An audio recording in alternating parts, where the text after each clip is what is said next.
J'ai un bébé, j'ai un bébé.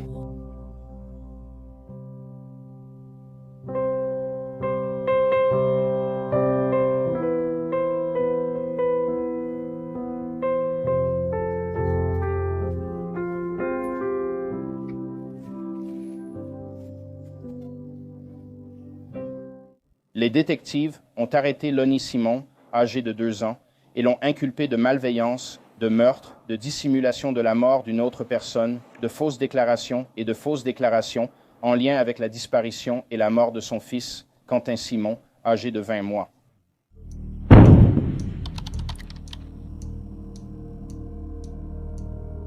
Quentin Simon est né le 21 janvier de sa mère, Leilani Simon, et de son père, Henri Moss.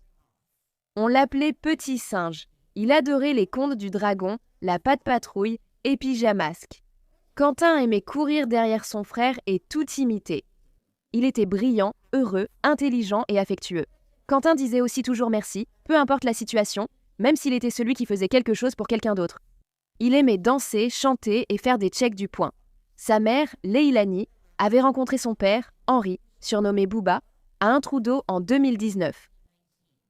Tous deux avaient déjà des enfants de précédentes relations, et quand Leilani est tombée enceinte de Quentin en 2020, elle l'a caché à Henri pendant des mois. On dit qu'au moment où Leilani est tombée enceinte de Quentin, elle consommait beaucoup de cocaïne. Peu après, elle est partie en Alabama pour y accoucher. Elle a omis le nom d'Henri sur l'acte de naissance. Henri n'a pas passé beaucoup de temps avec son fils, mais il disait que c'était un bébé toujours heureux et souriant. En juin 2020, Quentin vivait en caravane avec son frère, sa mère Leilani et sa grand-mère Billie Joe Howell. Pendant cette période, Leilani a fini par se faire arrêter après avoir cambriolé la caravane d'un voisin et volé $50 dans un bocal à pièces. Elle a découpé un trou dans la moustiquaire de la fenêtre du voisin, puis s'est faufilée à l'intérieur pour prendre l'argent. La mère, d'abord inculpée de cambriolage, a plaidé coupable d'intrusion criminelle et écopé de 12 mois de probation. À la suite de cet incident, Leilani et sa mère ont été expulsés du parc de caravane, et Leilani a ensuite emmené ses 2 enfants pour aller vivre chez le père de Quentin, Henri, pendant quelques mois, selon les dires d'Henri. Durant cette période, Leilani consommait de la cocaïne presque toute la journée, chaque jour, dès qu'elle le pouvait. Elle devenait très violente sous drogue et frappait souvent Henri s'il ne lui donnait pas d'argent pour en acheter. Après que Leilani ait vécu avec Henri pendant quelques mois, en février 2021, il s'est vu signifier un mandat d'arrêt. Apparemment, même si la victime de l'effraction avait identifié Leilani comme étant la responsable des mois auparavant, elle avait quand même essayé de rejeter la faute sur Henri, celui qui l'avait laissé rester chez lui après cet incident. Vraiment sympa. Elle avait déclaré aux autorités qu'Henri était venu chez elle le matin du vol et lui avait demandé de prendre l'argent, après avoir constaté qu'il ne passerait pas par la fenêtre. Après avoir reçu son mandat d'arrêt, il a aussitôt rompu avec Leilani et l'a expulsée. Mais selon Leilani, ce n'était pas la raison pour laquelle Henri n'était pas dans la vie de son fils, c'était parce qu'il les avait quittés. Leilani avait emmené Quentin et son fils aîné vivre à 8 km, expliquant en grande partie pourquoi Henri voyait peu Quentin, du moins selon lui. Il avait ensuite dit à la police qu'il avait un très mauvais pressentiment sur Leilani et pensait qu'elle ferait du mal à ce bébé. En parlant de Quentin, Leilani allait bientôt rencontrer un nouveau petit ami et il s'appelait Daniel Youngkin, ou Danny, pour faire court. Elle a déménagé en Caroline du Nord pour vivre avec lui, laissant ses 2 enfants à sa mère Billie Joe, qui en avait la garde temporaire après que Leilani ait emménagé avec Danny. Leilani est tombée enceinte de leur fille Sky. Près de la naissance, le couple a emménagé chez la mère de Leilani, Billie Joe, avec ses 2 autres enfants, dont Quentin. La maison de Billie Joe, située au 35 Buchalter Road à Savannah, en Géorgie, accueillait aussi son frère Paul et son mari Thomas. À ce moment-là, Leilani n'avait toujours pas la garde légale de Quentin et de son frère aîné. C'est Billie Joe qui l'avait, ce qui est étrange car elle avait déjà un long casier judiciaire pour stupéfiants, possession, distribution et prostitution. Elle a aussi un fils aîné, actuellement en prison pour meurtre. Donc, Billie Joe était partie en voyage d'affaires pendant la première semaine d'octobre 2022, laissant les enfants aux soins de leur mère, Leilani, ainsi qu'à une babysitter pendant la journée. Mais pendant son absence, le 22 octobre vers 9h40 du matin, Leilani et son petit ami Danny ont appelé le 911 de façon paniquée pour dire que Quentin avait disparu. Leilani a dit à l'opératrice qu'elle s'était réveillée vers 9h30, avait vu la porte d'entrée ouverte et que Quentin n'était plus dans son parc. Elle pensait que quelqu'un était entré et avait emmené son fils. Plus tard, elle dira avoir vu Quentin pour la dernière fois vers 6h dans son parc. Alors pourquoi a-t-elle attendu 3h30 avant d'appeler pour signaler sa disparition? Je ne sais pas. Leilani a dit aux autorités que ça ne pouvait être qu'Henri, le père de Quentin, qui serait venu le prendre. Mais quand la police est allée parler à Henri, il tondait la pelouse de son patron et a assuré ne pas être allé à Savannah depuis environ 1 mois. Il a aussi déclaré à la police qu'il dormait lors de la disparition de Quentin, car il devait se lever tôt pour travailler. L'alibi de Henry est confirmé après que les enquêteurs ont trouvé des images de vidéosurveillance prouvant qu'il était resté chez lui toute la nuit et ce matin-là. Le premier jour de recherche, la police a fouillé la zone à pied, utilisé un drone et travaillé avec l'unité canine du shérif du comté de Liberty. Les voisins ont aidé l'équipe de recherche et exprimé leur inquiétude pour Quentin. Les recherches au sol ont duré jusqu'au soir, puis la police a utilisé la détection thermique la nuit. Pourtant, Quentin, 21 mois, demeurait introuvable.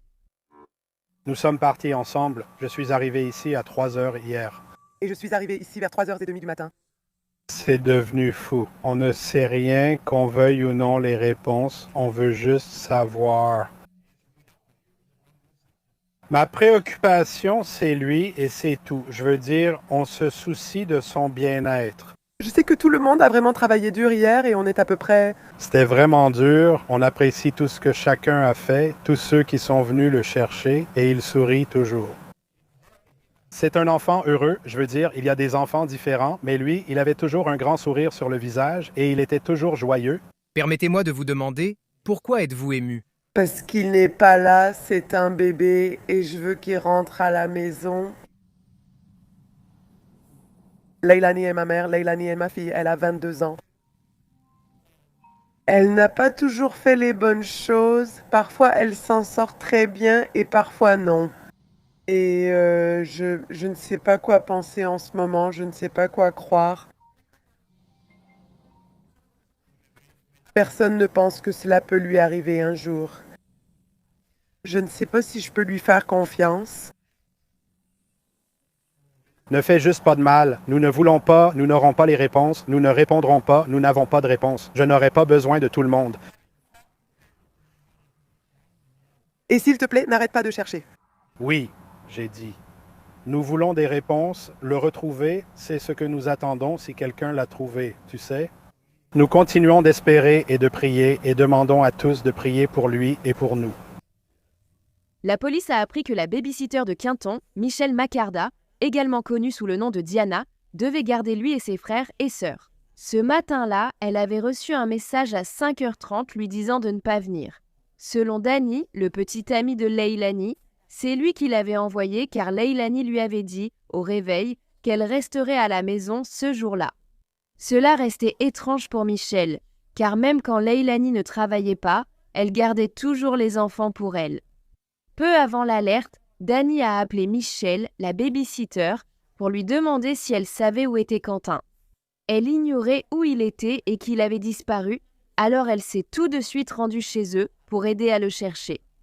Mais à son arrivée, la famille ne voulait pas de l'aide de Michelle, ce qui était étrange. Le lendemain de la disparition de Quentin, la police a perquisitionné le domicile familial. Ils ont vidé la piscine du jardin pour chercher des indices sur Quentin, mais n'ont rien trouvé. Une ligne téléphonique pour recueillir des informations susceptibles d'aider la police à retrouver le tout petit a également été ouverte à ce moment-là. Le 12 octobre, la police s'est rendue à nouveau chez Billy Joe pour fouiller avec des chiens. Plus tard, ils ont annoncé publiquement qu'ils pensaient que le petit Quentin était mort. Cependant, ils n'avaient toujours pas retrouvé son corps, donc sa mère, Leilani, qui était la principale suspecte, était toujours en liberté. Elle se promenait librement. Cela a bouleversé beaucoup de gens et la police a dû être appelée au domicile où vivait la mère plus de 50 fois après la disparition de Quentin. De nombreuses personnes manifestaient près de l'allée familiale, tandis que Leilani, 20 ans, se cachait du public et de la justice, du moins en apparence.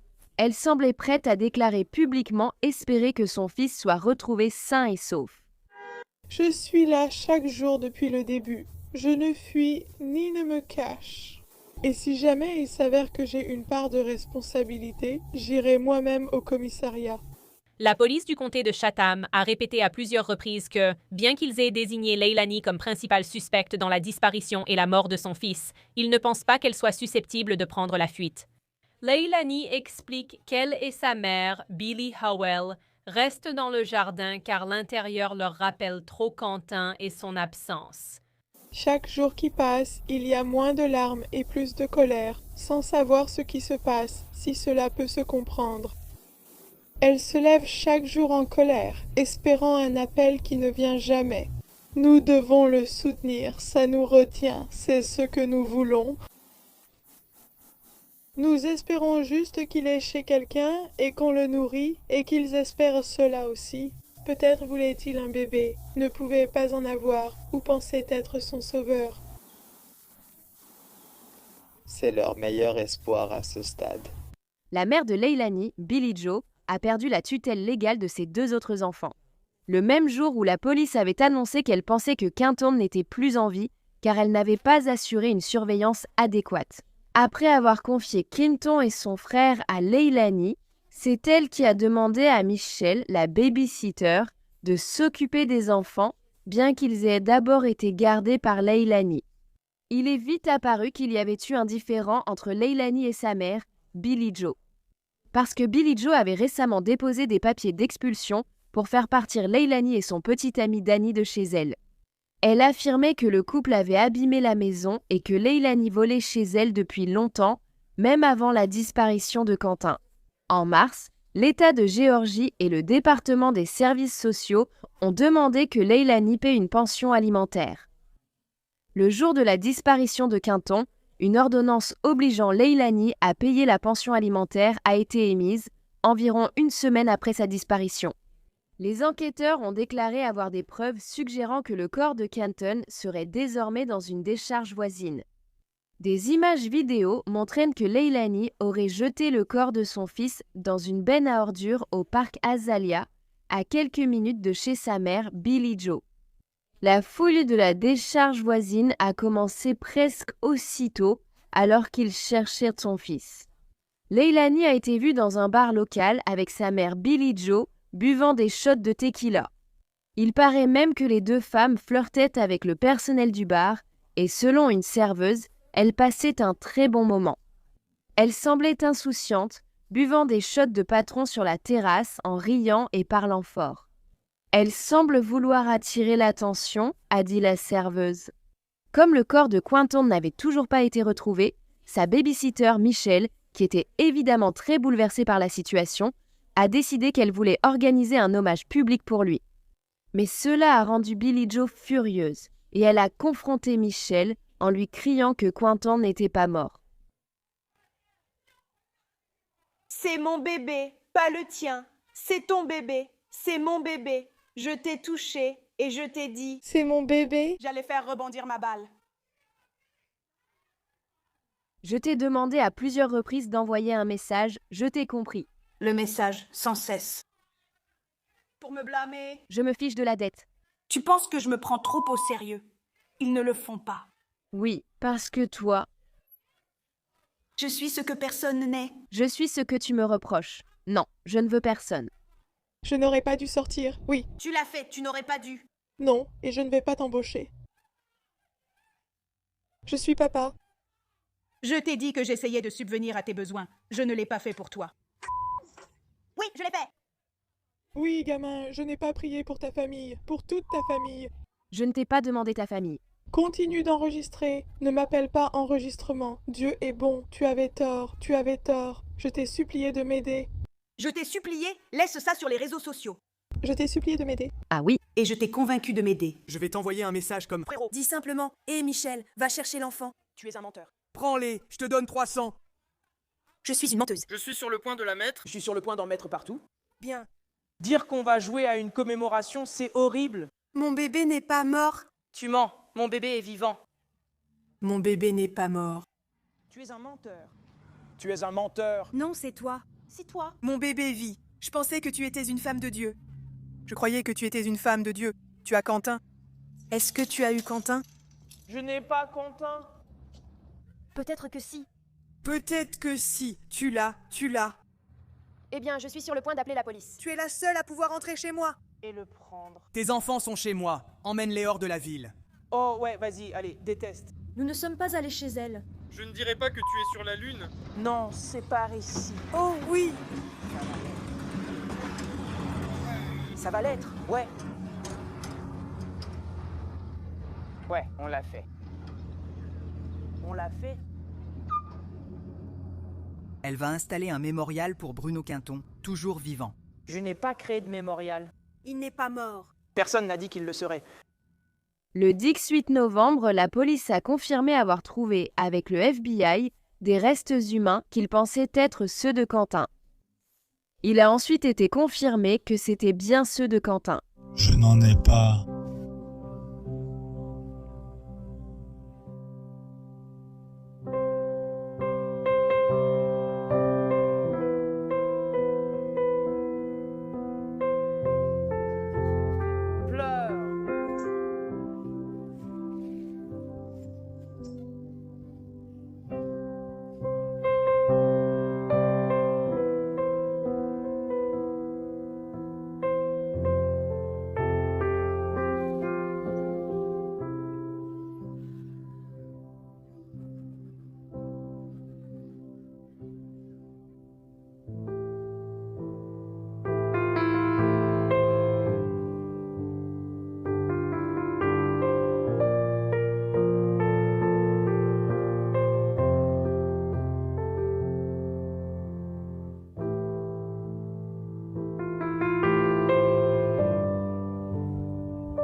Le 1er novembre, 1 mois et demi après la disparition de Quentin, sa mère Leilani a été arrêtée et inculpée de son meurtre.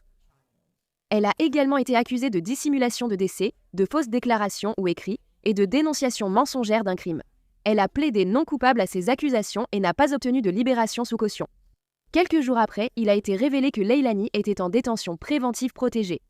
Il a été établi que Leilani avait agressé son fils avec un objet, même si la cause exacte de la mort reste inconnue. Leilani a menti plusieurs fois aux enquêteurs sur la disparition et la mort de Quinton. Elle leur a confié que la veille de sa disparition, elle avait pris un Percocet après s'être fait enlever les dents de sagesse. Elle a admis avoir fumé du cannabis et pris de la cocaïne. La mère a dit aux autorités avoir quitté son domicile tard une nuit d'octobre. Le 22, pour rencontrer son dealer, en affirmant à tort que le but de cette rencontre était de payer une dette de drogue existante. En fait, elle était partie acheter plus de drogue. Elle a ensuite dit avoir vu son amie Misty Bray dans une station-service pour lui emprunter de l'Origail. La police doutait de son histoire et Misty affirmera plus tard ne pas avoir vu son ex-ami et collègue depuis juillet 2022. Cette même amie témoignera également plus tard qu'à un moment donné, Leilani lui avait dit « Peut-être que si je n'avais pas Quinton, j'aurais encore Bubba, le père de Quinton. » Une vidéo de surveillance montre le véhicule de Leilani allant vers une benne à ordures vers 1h du matin où elle aurait jeté le corps de Quinton selon les enquêteurs. Lors de l'interrogatoire, Leilani a déclaré qu'elle jetait juste des ordures qui sentaient mauvais dans sa voiture.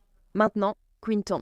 La grand-mère de Simon, Billie Jo, est sortie en disant qu'elle pensait qu'il s'était noyé dans la baignoire.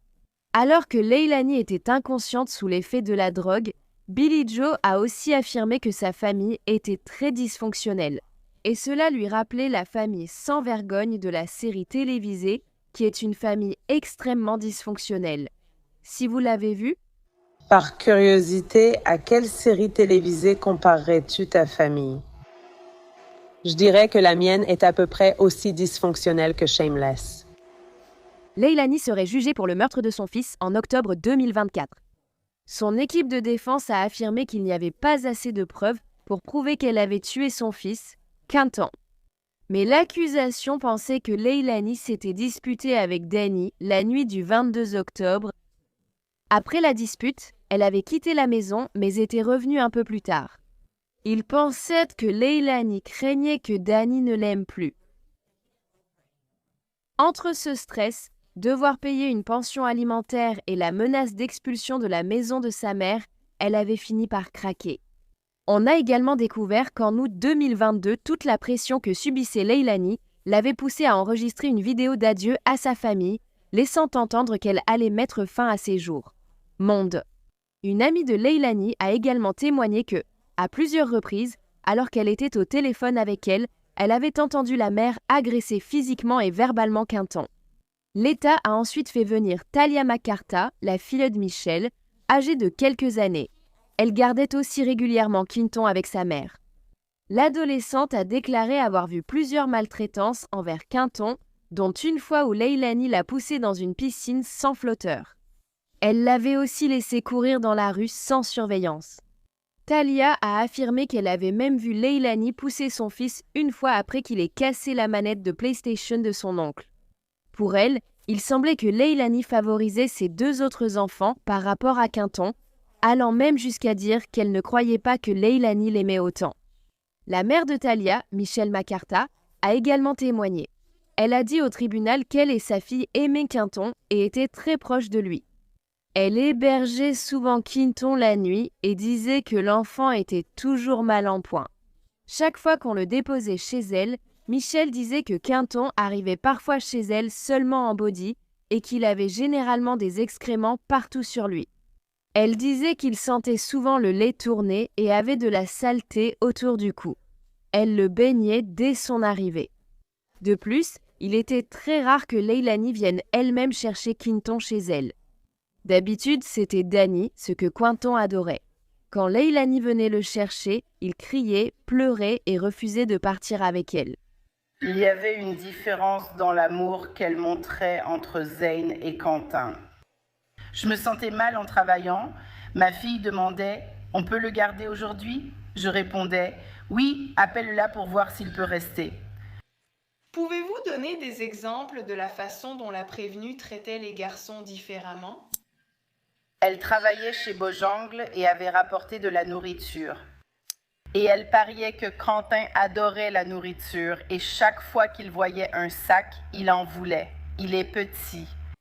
Elle donnait à manger à Zane avant de nourrir Quentin à chaque fois et j'ai juste trouvé ça étrange. Donc tu veux dire qu'elle donnait à manger à Zane et faisait attendre Quentin? Oui, madame, absolument. Elle ne nourrissait pas Zane. Non, elle lui donnait la nourriture, elle lui donnait à manger et il mangeait. Et puis Quentin, vous savez, se plaignait et en voulait aussi, et elle finissait par lui en donner. Tu lui en as déjà parlé? Non, je ne l'ai pas fait.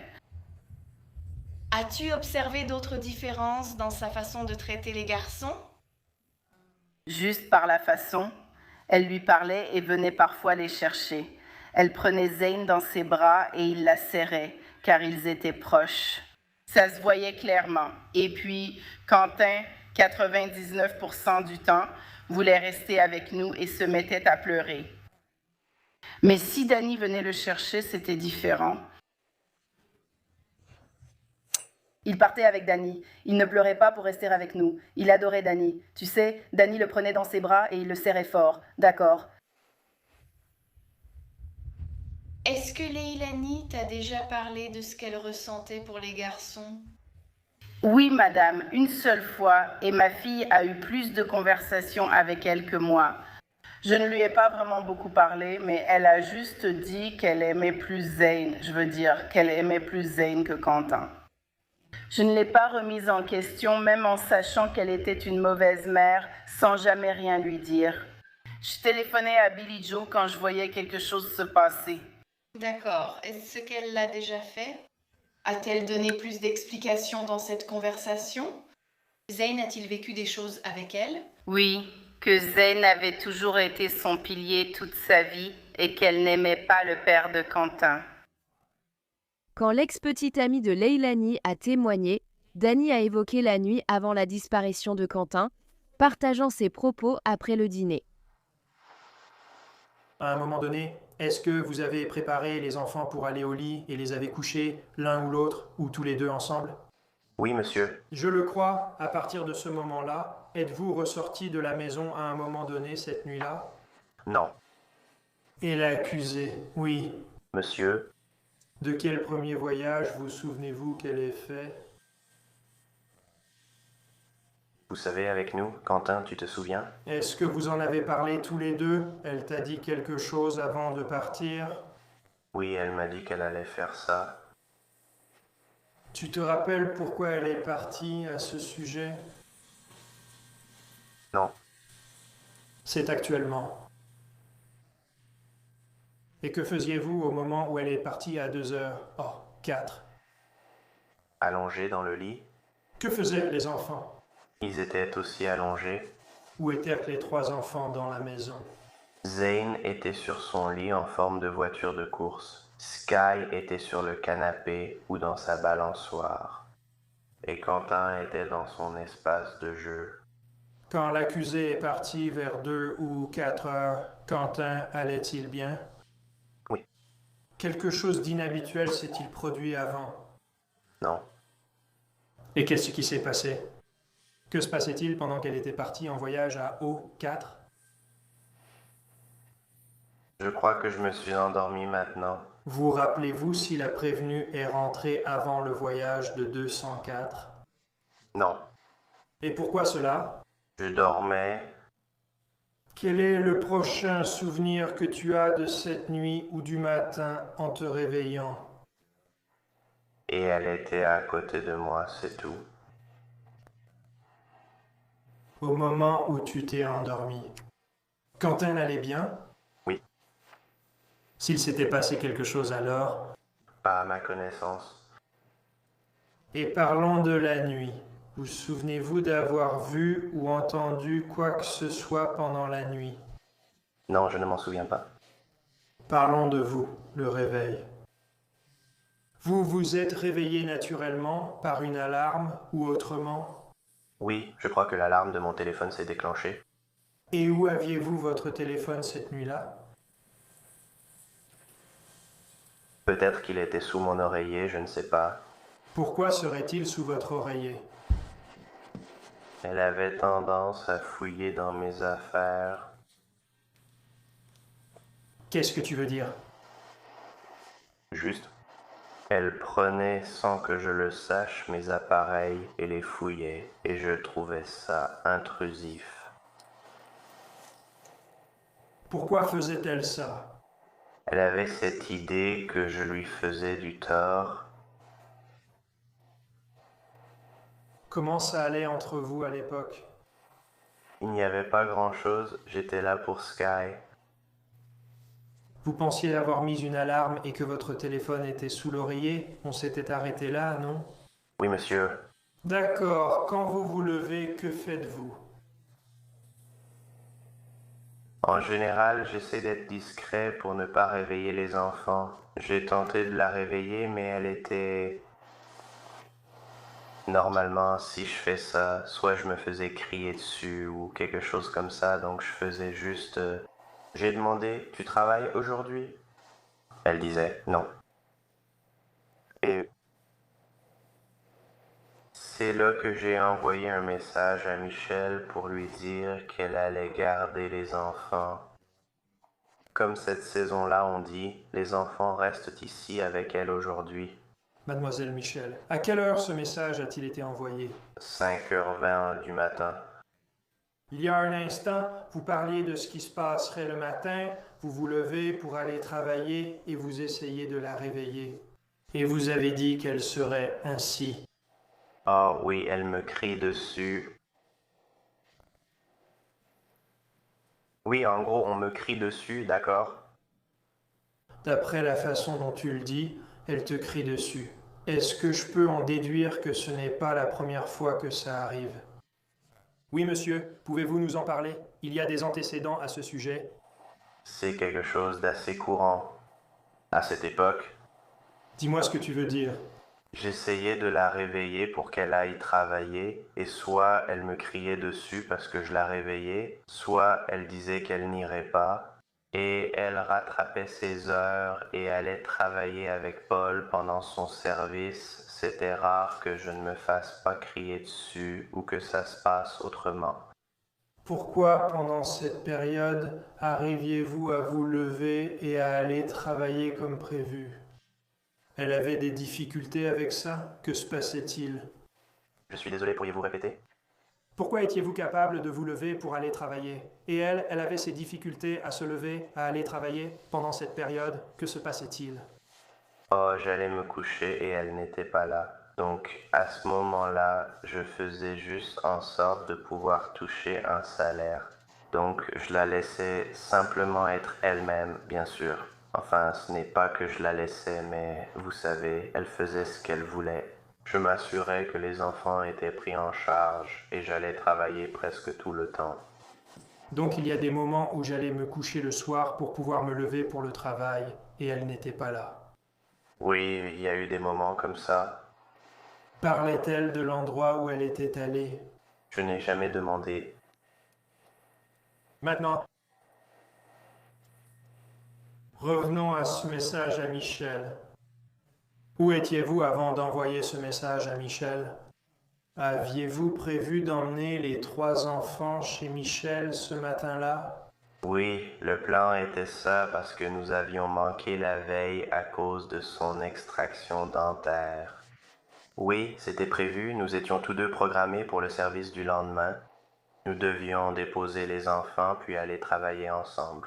En 8 jours de procès, les jurés ont entendu 40 témoins et vu près de 100 pièces à conviction, pour étayer l'argument de l'État affirmant que la jeune mère avait tué son enfant avant de jeter son corps à la poubelle. À l'issue du procès, Leilani Simon a été jugée coupable du meurtre de son fils Quinton. La condamnation est prévue en novembre, peu après la découverte du corps du tout petit. Le mercredi soir de mars, 22 membres de la communauté se sont retrouvés au parc d'Affin pour une veillée en mémoire de Quentin Simon. En novembre 2022, sa nourrice Michelle a aussi organisé une veillée aux chandelles pour le petit garçon. Un mémorial d'ours en peluche, fleurs et objets a été installé devant l'ancienne maison de Quinton.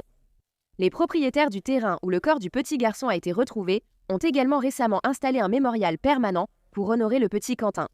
Diana McCarter a gardé Quentin Simon 10 mois. Nous pensons à lui chaque jour, nous prions pour lui. Depuis la disparition de Quentin en octobre, tout a changé. Sortir et regarder de ce côté sans voir Quentin a été très difficile. Vendredi soir, McCarter et 3 autres, bouleversés par la perte de Quentin, ont convié la communauté à une veillée aux chandelles. Je pense que Quentin mérite ça. Je pense qu'il mérite qu'on fasse quelque chose en son nom. C'est toujours agréable de se réunir et prier. Au nom de Jésus-Christ, nous prions. Amen. Nous avons traversé des épreuves. C'est formidable que tant de personnes aient encore de l'amour et se réunissent ainsi pour Quentin.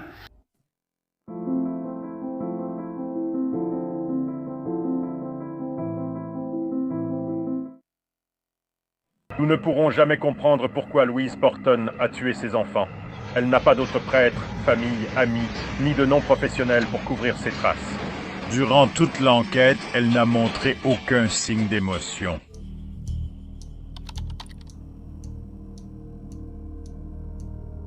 Lexi Draper est née de Louise Porton, alors âgée de 18 ans. Son père était Chris Draper. Et lui et Louise allaient avoir un deuxième enfant ensemble quelques années plus tard, prénommé Scarlett. Mais alors que Louise était encore enceinte de Scarlett, elle et Chris se sont séparés. La mère a ensuite quitté Willenhall pour s'installer à Rugby, au Royaume-Uni, à 1 heure de route. Elle a emménagé avec son nouveau petit ami, lui faisant croire qu'il était le père de Scarlett, mais cette relation a aussi vite échoué. Louise avait aussi totalement écarté Chris de la vie de ses filles et il n'a jamais rencontré la plus jeune, Scarlett. La mère et ses 2 enfants ont vite emménagé dans une habitation à loyer modéré sur Park Road à Rugby. Louise, mère célibataire en difficulté, recevait beaucoup d'aide de ses parents et de sa sœur pour ses filles. Elle était mannequin à temps partiel sur divers sites de réseautage, dont Purple Port pour mannequins indépendants. Louise utilisait le nom de Lollipop et se spécialisait dans le cosplay érotique et les séances glamour, selon l'une des annonces qu'elle avait publiées. C'est une personne facile à vivre et fiable. Elle a également déclaré qu'elle était ouverte à tout type de séances photos. La mère utilisait des applications de rencontres et avait des relations sexuelles rémunérées.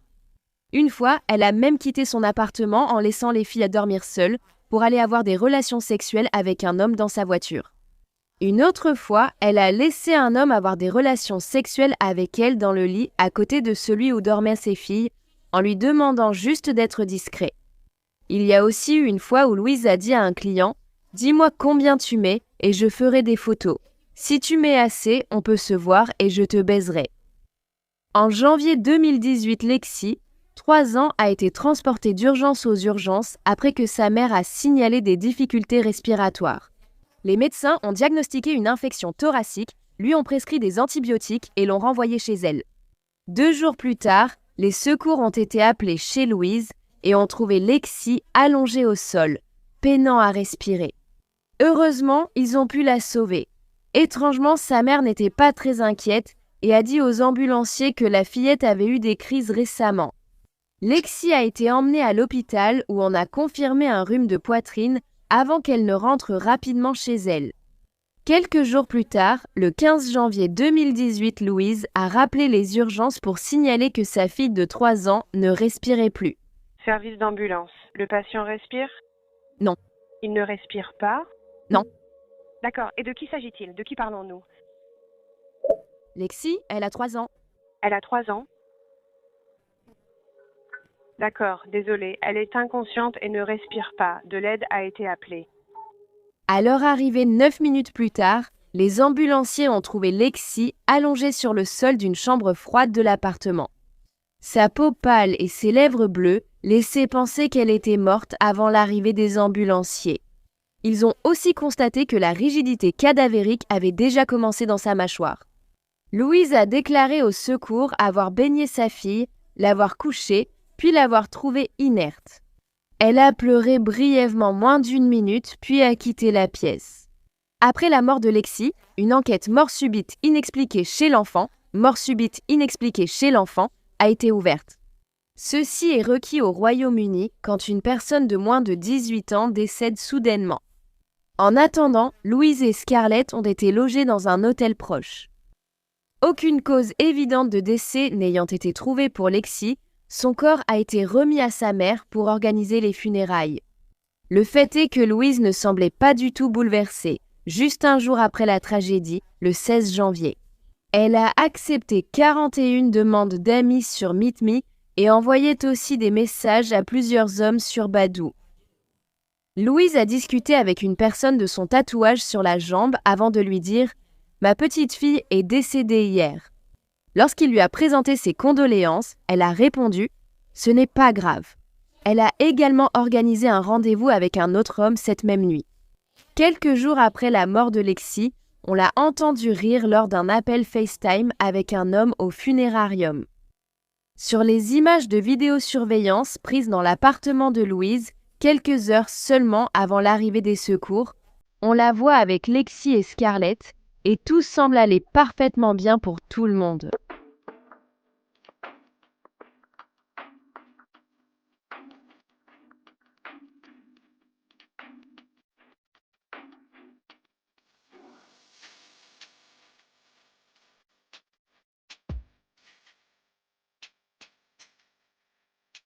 Quelques semaines plus tard, le 1er janvier, une assistante sociale a visité l'appartement de Louise et a jugé la situation satisfaisante.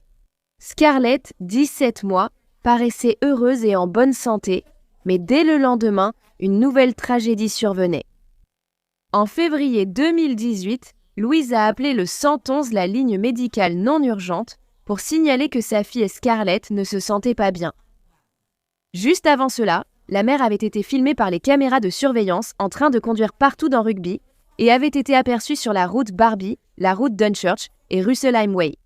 Pendant ce temps, Louise a également été vue s'arrêtant à une station-service où elle a fait le plein de sa voiture. Elle a ensuite conduit un peu puis s'est garée sur le parking du centre commercial Elliottsfield où elle a passé l'appel. Elle a dit à l'opératrice de la ligne téléphonique non urgente qu'elle était dans la voiture avec sa fille sur la banquette arrière et qu'elle n'arrivait pas à la réveiller. Quand on lui a demandé si Scarlett respirait, elle a dit non. Elle n'avait pourtant pas jugé la situation assez urgente pour appeler le numéro d'urgence à l'arrivée des ambulanciers.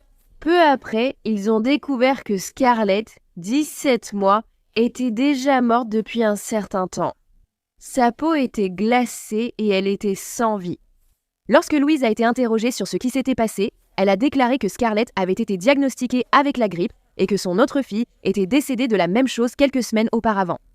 Pourtant, la mère semblait une fois de plus dépourvue d'émotion. Les médecins n'ont trouvé aucune raison naturelle expliquant la mort des 2 enfants de Louise.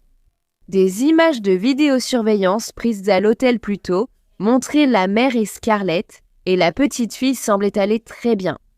Même si Louise paraissait très suspecte aux yeux de beaucoup, sa propre mère, Sharon, la soutenait. Mais cela a duré jusqu'au 11 mars lorsque Sharon a publié sur les réseaux sociaux « Tu me manques tellement, putain ». Mais être traitée de menteuse me fait plus de mal que ma propre fille. Elle m'a frappée la nuit dernière, m'a fait tomber par terre, puis m'a dit que je n'étais pas sa mère.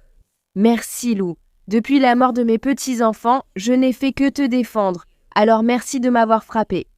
Un autre message disait que j'ai toujours été là pour toi et n'ai jamais mal parlé de toi. Merci donc pour le coup de poing d'hier soir. J'ai gâché ma vie à te défendre, mais c'est fini. Tu as blessé ta mère, alors merci Lou. Même si Sharon affirme avoir toujours été là pour sa fille, il est dit que les deux n'avaient pas une très bonne relation. Cela était principalement dû au fait que Louise s'est sentie méprisée par sa mère, qui l'avait quittée quand elle était jeune pour aller avec un autre homme. Elle avait ensuite refusé de voir sa mère, provoquant la colère de Louise. Selon ses cousins et frères et sœurs, elle tentait de les attaquer plus jeunes, mais discrètement pour que les adultes ne remarquent rien. Elle était très sournoise. Joy, la grand-mère de Louise, disait que des objets disparaissaient après la visite de sa petite fille.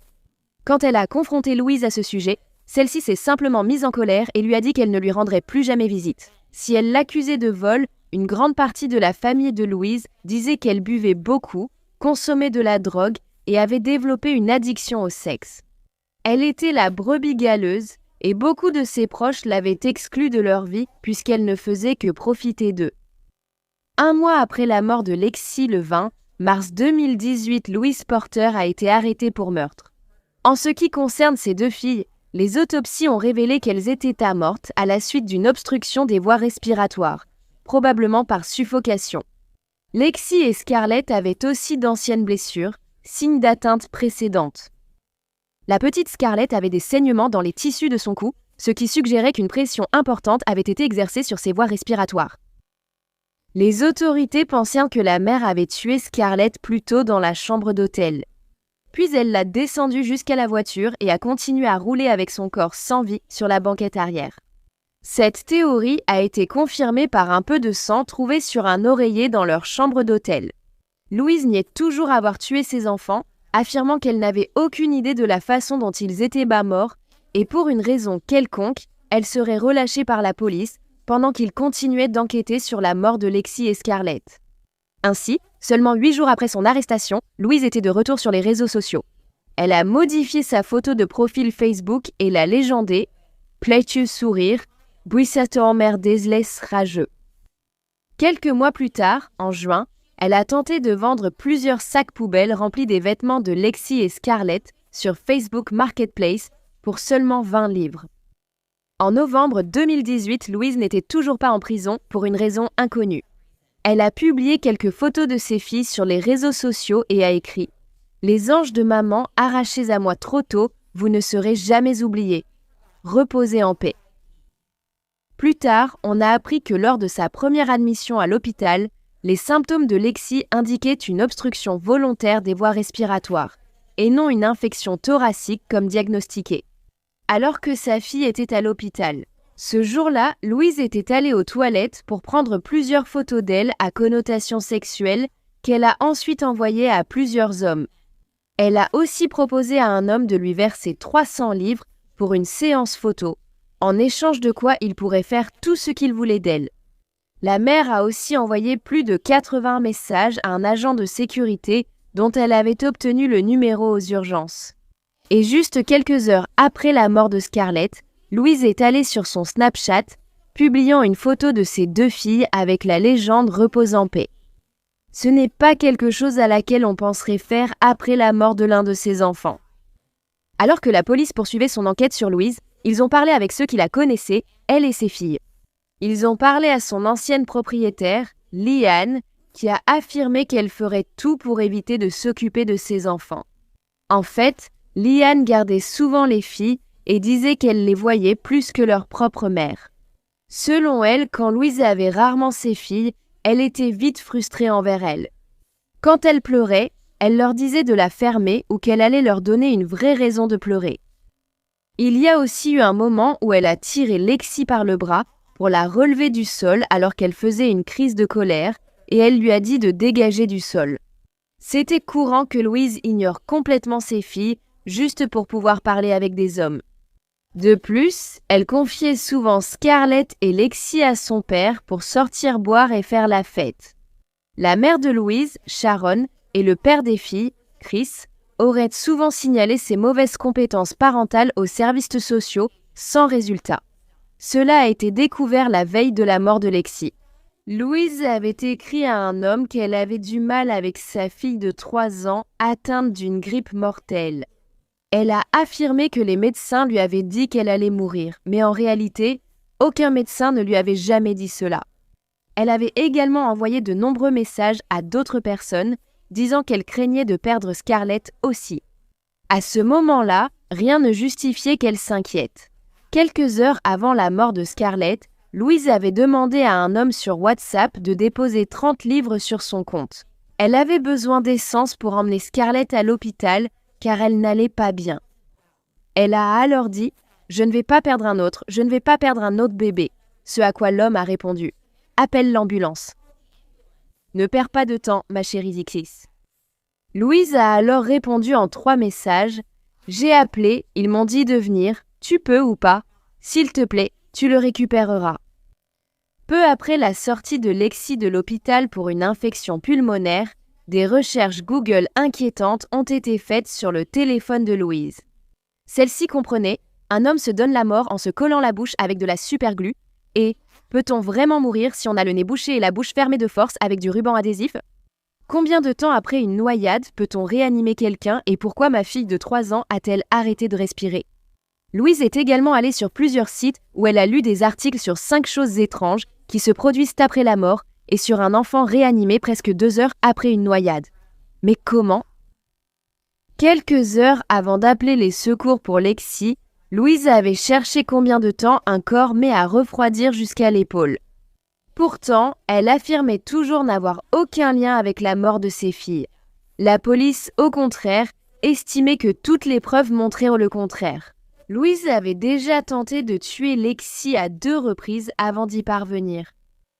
Ce n'est qu'1 an après la mort de Lexi, en janvier 2019, que Louise a finalement été inculpée de meurtre.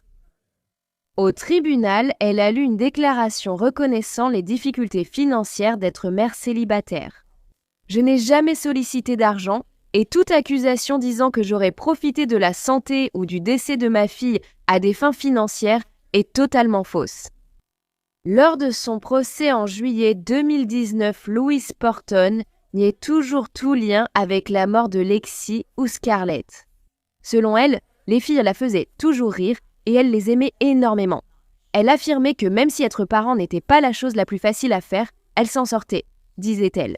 Ses filles l'occupaient sans cesse. Elle les emmenait souvent dans des aires de jeu et s'efforçait de satisfaire tous leurs désirs.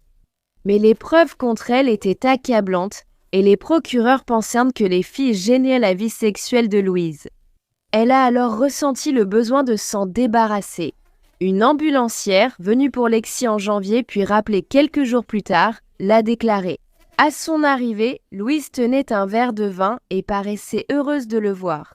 Il disait « C'est l'ambulancier qui s'est occupé de ma Lexi avant sa mort. » Des témoins ont affirmé que la mère réagissait comme si elle avait perdu un poisson rouge, pas ses enfants.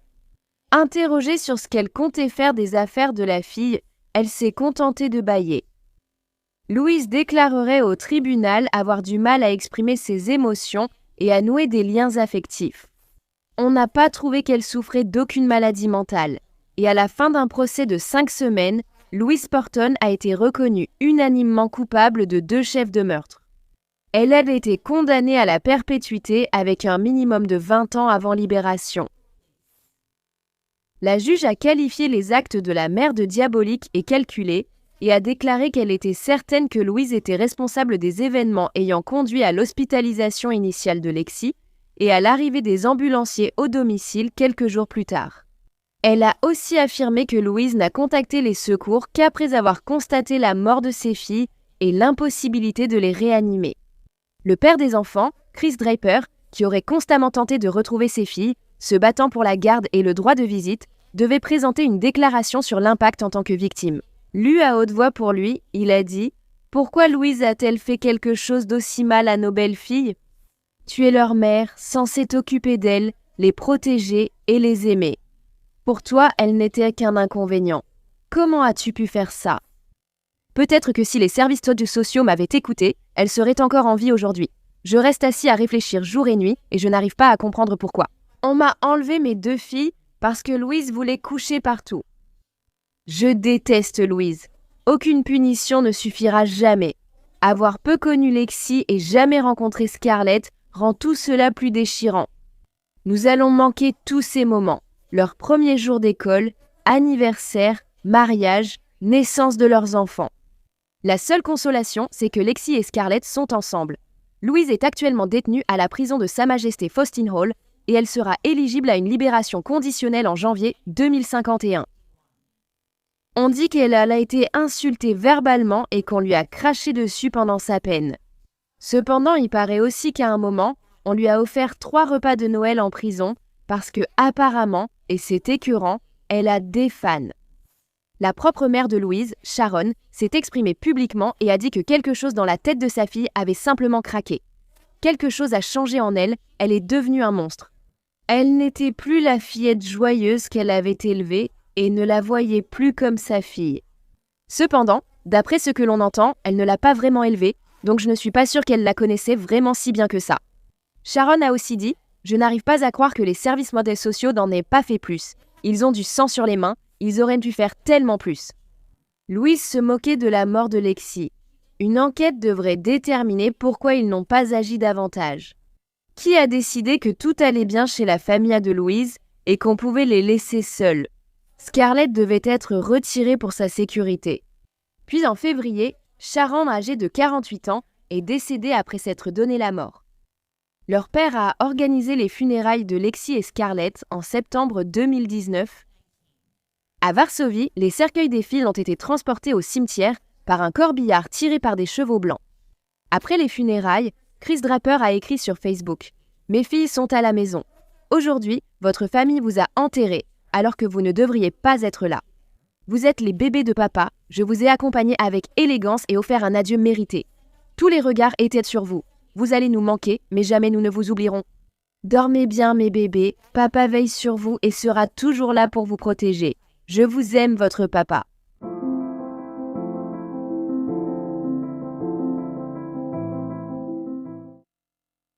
Si cela ne vous plaît pas, retrouvez mon fils. Que va-t-il arriver? C'est notre travail actuel. Pourquoi penses-tu qu'ils ne pourront pas l'attraper? Je veux dire, tu as l'adresse, Tori? Parce que, je ne sais pas. Je dis juste, si vous ne le trouvez pas, que peut-il se passer?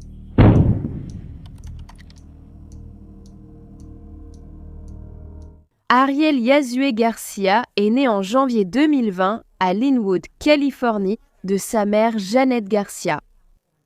Sa famille disait que c'était le petit garçon le plus affectueux. Ariel aimait sauter, danser, courir, regarder Blippi et faire du vélo. Il aimait aussi jouer avec ses voitures de police jouets et voulait devenir policière quand il serait grande. Ariel avait aussi un frère qui avait 4 ans de plus et elle aimait jouer avec lui à un moment donné. Peu de temps après sa naissance, Ariel et sa famille ont déménagé de Californie à Washington. Là, ils ont vécu avec la mère de Janet, Maria, puis le 7 mars 2024. Les proches de Janet contactèrent la police, déclarant qu'elle et Ariel avaient disparu de l'appartement où elles séjournaient récemment. Depuis peu, la mère et le fils vivaient dans un appartement appartenant à la mère de l'ex-petite amie de Janet, sur Vesper Drive à Everett, Washington. On les a vus vers 7 heures, mais quand les proches de Janet sont arrivés plus tard, elles avaient disparu, laissant tout derrière elles. Dans le salon, une grande tache de sang et une empreinte de main d'enfant ensanglantée marquèrent la moquette. Ils se sont immédiatement inquiétés sérieusement lorsque les autorités se sont rendues sur les lieux. Ils ont découpé la moquette et ont découvert que le sang avait traversé jusqu'à la sous-couche et au plancher en dessous. Cela les a amenés à penser qu'une blessure très grave s'était produite. Alors, immédiatement, la police a commencé à rechercher la mère et le fils et une chasse à l'homme de 4 heures s'est engagée. Les autorités ont découvert que le frère aîné d'Ariel était sain et sauf. Il était chez ses grands-parents, mais la police s'est surtout inquiétée de ce qu'elle allait découvrir sur la sécurité d'Ariel. Maria, la mère de Janet, avait contacté la protection de l'enfance le 3 mars. Lors de l'appel, Maria a exprimé ses inquiétudes sur la consommation de drogue et le comportement violent de sa fille. La grand-mère a aussi dit à l'agent que Janet avait tiré le frère d'Ariel, 7 ans, hors du lit par les pieds et l'avait emmené dans un bar sans chaussures. Cependant, il a été décidé que les inquiétudes de Maria ne justifiaient pas l'ouverture d'un rapport d'évaluation familiale à ce stade. Dès le lendemain du signalement, le 4 mars, une assistante sociale a lancé une évaluation familiale. Une personne du service devait se rendre chez la famille et les enfants sous 2 heures. Cela faisait suite au fait que Janet avait emmené Ariel et son frère de 7 ans à l'hôpital, où le frère avait dit à un médecin que leur mère l'avait traîné dans les escaliers par le cou. Une infirmière a aussi exprimé des doutes sur le comportement de Janet pendant sa présence. La grand-mère d'Ariel a obtenu la garde physique de son frère, mais pas d'elle. Toujours inquiète pour son autre petit-fils, elle a demandé la garde d'urgence d'Ariel le 5 mars. Elle a dit au responsable du tribunal que le comportement de sa fille Janet était très imprévisible et violent. Elle avait un long passé d'alcool et de drogue qui s'était aggravé ces derniers mois, sa drogue principale étant la méthamphétamine. La grand-mère d'Ariel, Maria, a écrit dans sa demande de garde « J'aime mon petit-fils et veux le protéger de ce que sa mère peut faire sous l'effet de drogue ». Maria avait aussi une ordonnance contre sa fille Janet, lui interdisant d'approcher Ariel ou son frère à moins de 30 mètres. L'ordonnance de tutelle d'urgence a été accordée à Maria le 6 mars, lui donnant 8 heures pour la remettre à sa fille Janet. Donc, le lendemain, le 7 mars, Maria et quelques membres de la famille se sont rendus à l'endroit où Janet et Ariel séjournaient. C'est alors que le sang a été découvert et que le 911 a été appelé. Quelle est l'adresse de l'urgence? À Vesper, près de la 44e à Everett, il y a un complexe d'appartements. Un enfant a disparu avec sa mère, probablement alcoolisée. Il ne devrait pas être avec elle dans l'appartement où une grande tache de sang est présente. La mère a disparu avec son enfant et nous regrettons sa disparition soudaine. Vous avez mentionné une mère avec un enfant là-bas? Elle a disparu avec son enfant. Elle n'était pas censée être avec son enfant. Elle avait une ordonnance familiale parce qu'elle se drogue et elle a été délivrée par le tribunal hier. Nous voulions lui remettre les papiers, mais n'avons rien trouvé, seulement une traînée de sang. Avez-vous appelé la police hier? Nous ignorons comment faire intervenir la police pour les attraper car nous n'avons pas trouvé les papiers pour une tutelle. Quand avez-vous vu la mère pour la dernière fois? Je ne sais pas, mais ma belle-mère les a vus. Ils sont partis lundi, elle savait où elle était.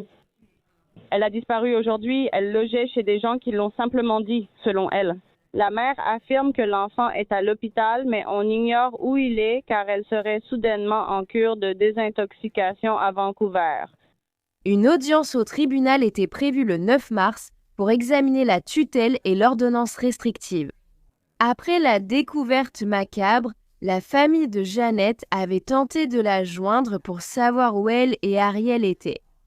Après l'avoir fait, Janet a confié à un proche qu'elle avait donné son fils à l'adoption.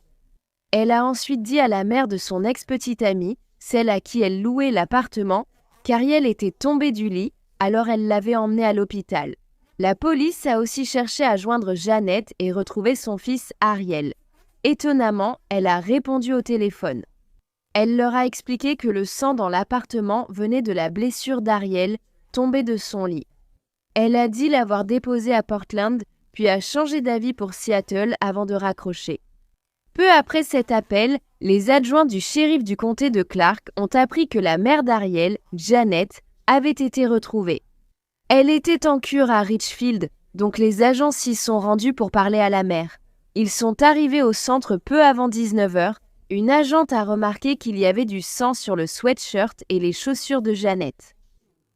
Elle a dit que son fils était tombé le matin et s'était cogné la tête, mais allait bien. Alors, moi... Tu as des gouttes de sang sur tes chaussures? Oui. Donc, mon fils est tombé ce matin plus tôt? Oh non. Oui, donc, mais j'ai pu l'emmener chez le médecin et tout allait bien. Je l'ai emmené avec une autre dame pour qu'elle puisse le surveiller pour moi. Je ne restais pas à la maison, ce qui causait des problèmes avec mes parents et ils m'interdisaient d'entrer. Je logeais donc chez une dame très gentille. C'est là que mon fils est tombé. Mais nous sommes partis, alors je me suis dit, d'accord, tu vois. Je suis allée voir une autre dame pour lui demander de le garder. Je voulais te voir, vraiment me rétablir. Je suis alcoolique, alors je lui ai demandé de le garder pour moi 12 mois, ce serait incroyable. Je ne parle plus à ma mère, c'est elle qui a... Un député les avait. Elle m'empêche de voir mon fils aîné. Donc ce serait très difficile. Oui, je suis un peu contrariée à ce sujet, donc je suis ici maintenant et tout va bien. Janet a déclaré à la police avoir laissé Ariel avec quelqu'un, sans pouvoir donner ni nom, adresse ou numéro de téléphone. Plus tard, elle révélera que cette personne était en réalité son amie Alika Bone. Janet était amie avec Alika depuis un moment, mais elle a récemment retrouvé son numéro sur son ancien Facebook. Après avoir confié son fils à son amie, elle avait supprimé le numéro. Janet allait également, à un moment donné pendant l'entretien, changer l'orthographe du nom de famille de cet ami. Nous voulons vérifier sa sécurité et savoir où il est. Chez quel ami l'avez-vous laissé? Je l'ai laissé avec une autre dame. Je n'ai pas ses coordonnées. Cela ne suffit pas. On doit savoir où il est. Pouvez-vous indiquer un lieu où quelqu'un pourrait vérifier s'il va bien? À Seattle? Dans le secteur de SeaTac, d'accord, Seattle. Plus précisément? Je n'ai pas d'adresse. Rien. Qui est l'ami? Comment connais-tu cette personne? Comment as-tu choisi cette personne? C'est une amie de longue date que je connais. D'accord, comment s'appelle-t-elle? Alika, c'est tout ce que je sais. Alika Bone. Alika Bone. D'accord, tu la connais depuis longtemps. Comment l'as-tu contactée? Donc je l'ai contactée parce que j'avais besoin d'aide. Comment l'as-tu contactée? J'ai retrouvé son numéro sur mon ancien Facebook, mais je n'y ai plus accès maintenant. Tu ne te reconnectes plus à ce compte? Non. Supprime tout simplement tout? Je le supprime toujours. Tu l'as trouvée sur ton ancien Facebook. Elle s'appelle Alika Bone, comme B-O-N-E, et vit dans la région de SeaTac. On doit juste vérifier qu'il va bien, puis... Oui. Tu fais juste ça, et ensuite on pourra te laisser tranquille, tu sais. Oui. D'accord. Alors que les policiers continuaient de l'interroger, ne croyant pas à sa version insensée des faits, elle revenait sans cesse sur son histoire. Mais elle s'est avérée incapable de décrire la salle d'attente de l'hôpital où elle disait être allée avec Ariel. Elle n'a pas pu donner d'heure d'arrivée ou de départ de l'hôpital. Elle a finalement reconnu que, bien qu'elle l'ait emmené, ils n'ont pas vu de médecin à cause de l'attente. Elle avait ensuite conduit Ariel chez Alika, dont elle avait aussi mystérieusement trouvé l'adresse. Tu ne mens pas. Tu confies ton fils à une amie de longue date. Je l'aime de tout mon cœur à nouveau. Tu exprimes à quel point tu es bouleversé par ce qui se passe entre toi et ta mère, ainsi que par la garde de lui et de ton fils aîné. Je trouve ça horrible. Donc je sais que tu ne vas pas laisser ton fils à quelqu'un sans savoir où il est. Oui, non. Donc tu sais où il est? Non, je sais où il est. Dis-moi où il se trouve. Je n'ai pas son adresse. Comment trouver son adresse? Je ne sais pas. Tu l'as enregistré dans ton téléphone? Non. Pour y arriver. D'accord, Alika, tu sais où est ton fils. Parce que tu es une maman qui aime beaucoup son fils, et tu ne l'as pas fait. Je ne suis pas Alika, je suis Jeannette. Je suis désolée, Jeannette. Oui. Tu l'as emmené et tu vas le retrouver. Tu sais où il est. Dis-moi où il est pour qu'on vérifie s'il va bien ou comprendre la situation. Donc il n'est pas... Je veux dire, il est là, c'est sûr, mais dis-moi comment y aller. Allez le voir. Je peux te donner une adresse. D'accord, quelle est l'adresse? Je ne sais pas, tu dois l'écrire. D'accord, je peux le faire. Merci. Quand il est tombé, où s'est-il blessé? Juste à la tête, mais il est tombé par terre et il s'est fait mal. C'est ça le pire, mec. Ouais, j'essaie juste de trouver. Je ne sais même pas... Quel âge a ton fils? Il est à 5 ans. Donc, je ne sais pas si c'est le bon. Et Seattle, Washington, donc 5701, oui, je veux dire 132e avenue, Seattle, Washington. Où as-tu cette adresse? À l'instant? De mémoire. D'accord. Oui, d'accord. C'est ici que tu l'as laissé? Donc oui, Alika, c'est son nom. 5701. Oui, oui. 5701, d'accord. Parfait. Oui. D'accord. C'est Alika. Comment tu l'appelles? Alika. C'est B-O-N-N, oui. Donc, et si vous n'arrivez pas à le trouver ou quoi que ce soit, c'est ici que je serai pour les 12 prochains mois. Mais je veux dire, il est là. Comment en avez-vous parlé? Tu vas le faire? Tu veux rester en contact et prendre de ses nouvelles? Tout ça, comment allez-vous parler? Eh bien, je n'aurai pas mon téléphone. Je ne vais pas utiliser mon téléphone parce que je vais être ici pour les 12 prochains mois. D'accord. Donc, si jamais, je ne sais pas quoi d'autre. D'accord. C'est tout? Tu n'en as pas parlé avec Alika avant toi? Oui, j'en ai parlé avec elle. Je reste ici 12 mois, mais avant ça, tu sais, je ne parle pas à mes parents car on s'est disputés.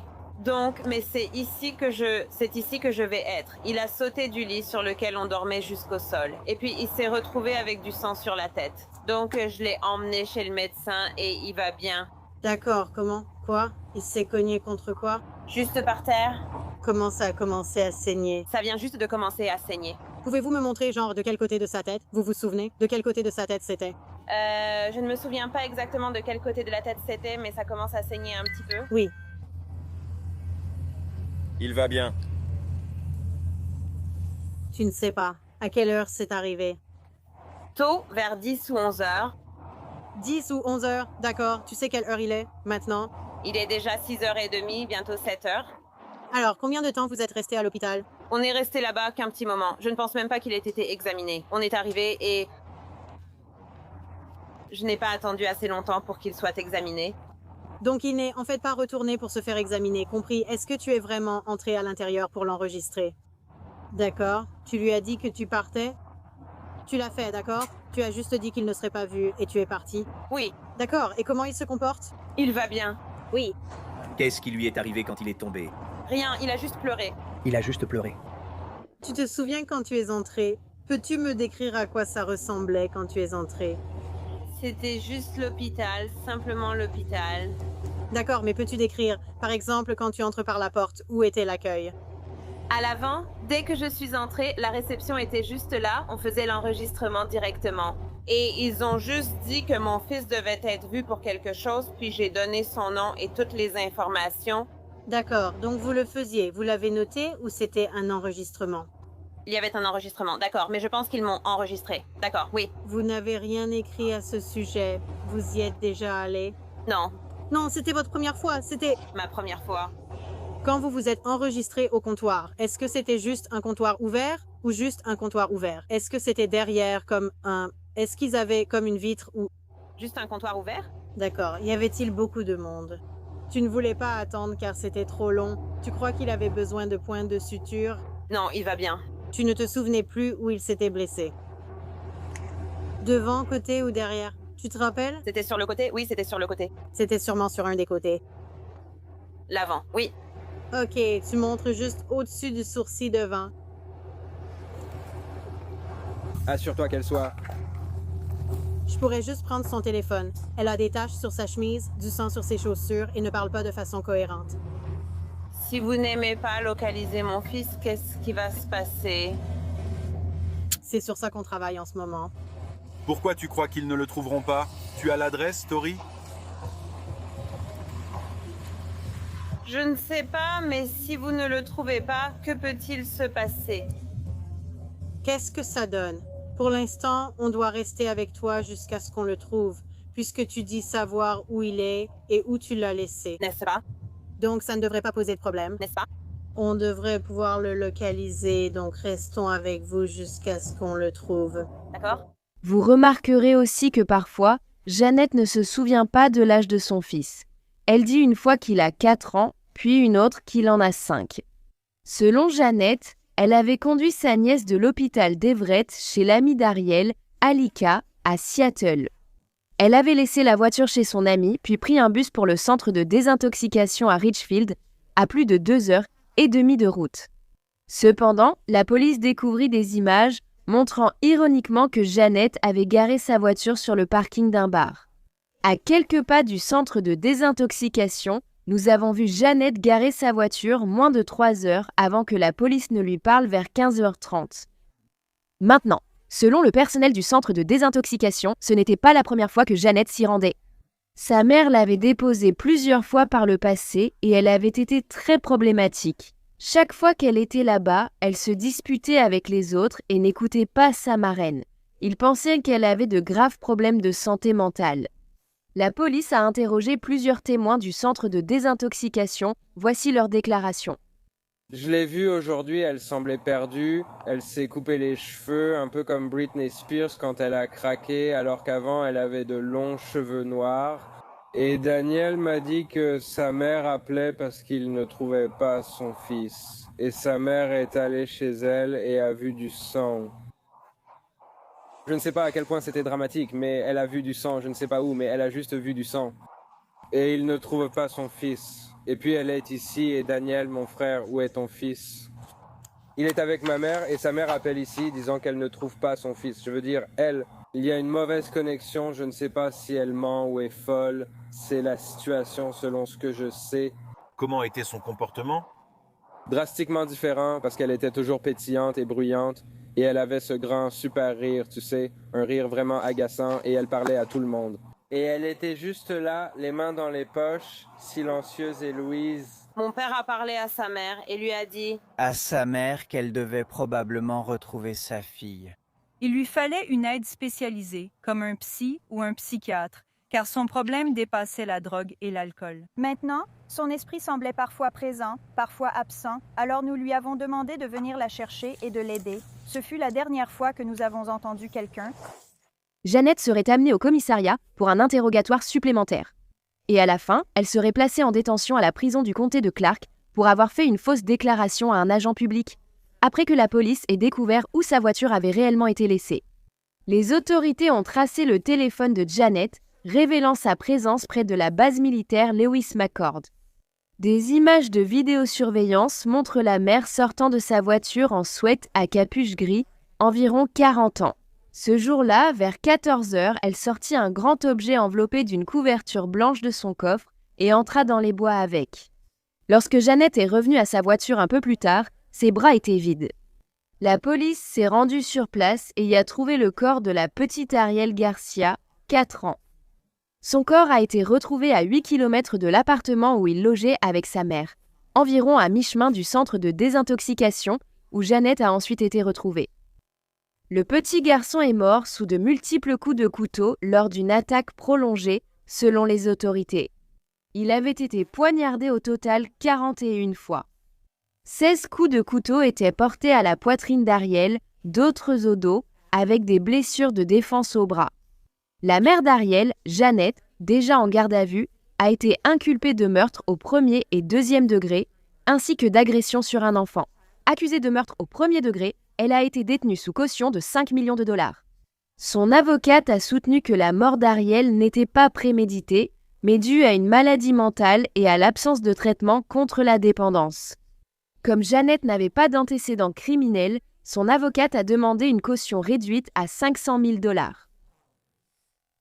Le ministère public pensait que Janet avait tué Ariel pour empêcher sa mère d'obtenir la garde. La juge lui a donné raison. Mais il a tout de même légèrement réduit sa caution, la faisant passer de 5 millions à 3 millions. Janet a plaidé non coupable et reste en prison en attendant son procès. Les funérailles d'Ariel Garcia, 5 ans, ont eu lieu le 2 mai 2024 à l'église Sainte-Élisabeth Ann Seton à Bothell, Washington.